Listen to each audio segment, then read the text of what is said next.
Dziś zapraszam Was do świata pełnego tajemniczych dźwięków, mrocznych wizji, mistycyzmu, które zrodziły się gdzieś głęboko w głowie ich jedynego twórcy Blackheima. Przeżyjemy diabelską maskaradę, czyli Diabolical Masquerade w albumie Raven Dusk in My Heart.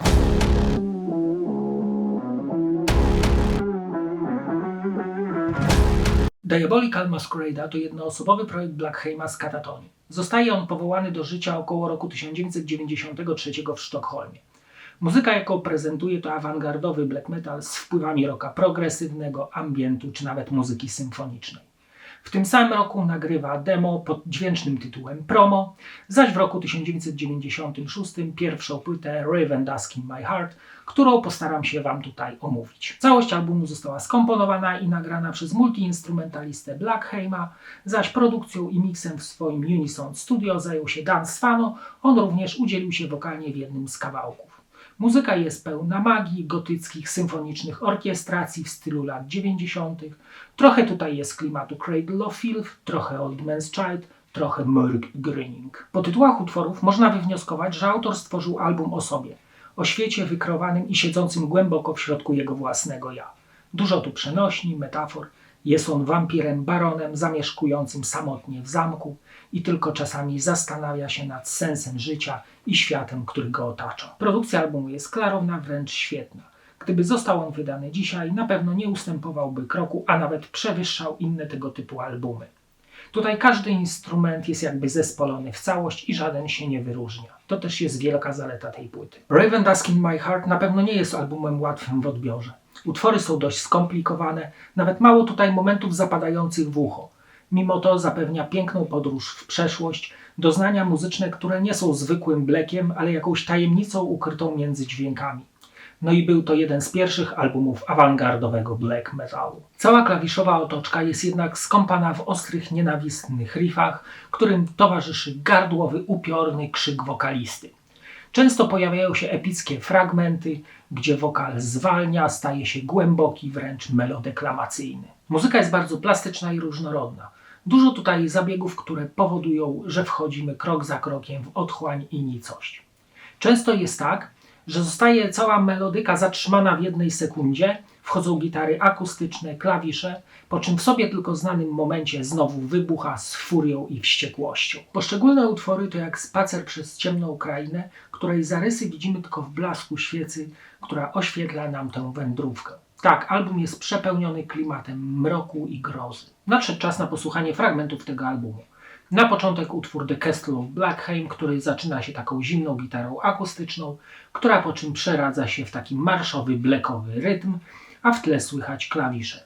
Utwór jest bardzo zróżnicowany, bym powiedział, epicki i trwa ponad 7 minut.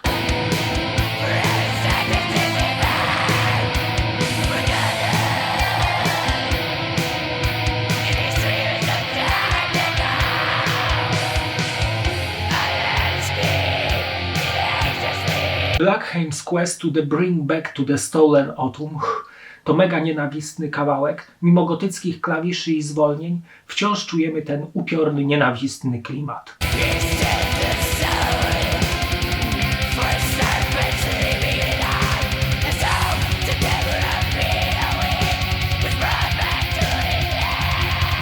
The Dark Blue Sea Journeys of the Sentinel to porywający utwór z pięknymi melodiami, symfonicznymi podkładami, a nawet diabelskimi inkantacjami.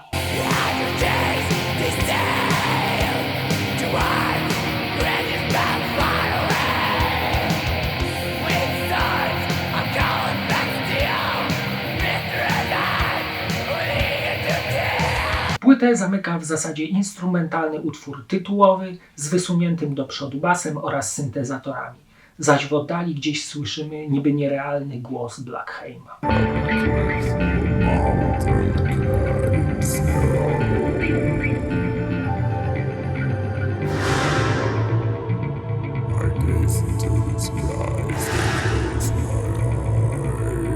Obejrzyjmy teraz okładkę i wkładkę. Cover to ciekawa, klimatyczna fotografia, na której widnieje rozmyta w świetle twarz oświetlona tylko blaskiem świec.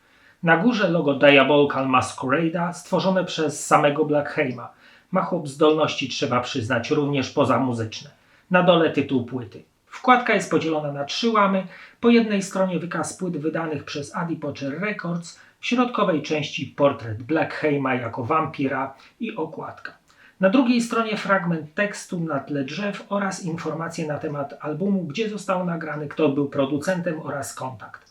Po prawej taki archaizm, czyli tabelka, którą można było wykorzystać do zamówienia płyt wydawnictwa. Płyta CD to żółty celtycki krzyż umieszczony na czarnym tle, zaś na stronie zamykającej pudełko na tle chmur w kolorystyce zachodzącego słońca są wymienione tytuły utworów. Blackheim, nagrywając tak ciekawy, różnorodny i niebanalny album, udowodnił swój wielki talent jako kompozytor i twórca, za co należy mu się wielkie chapeau bas. Zaś płytę polecam słuchać w ciemną, deszczową noc, wtedy odkryję przed Wami całe piękno zawarte na nim. A teraz zapraszam do oglądania kolejnego odcinka. Cześć!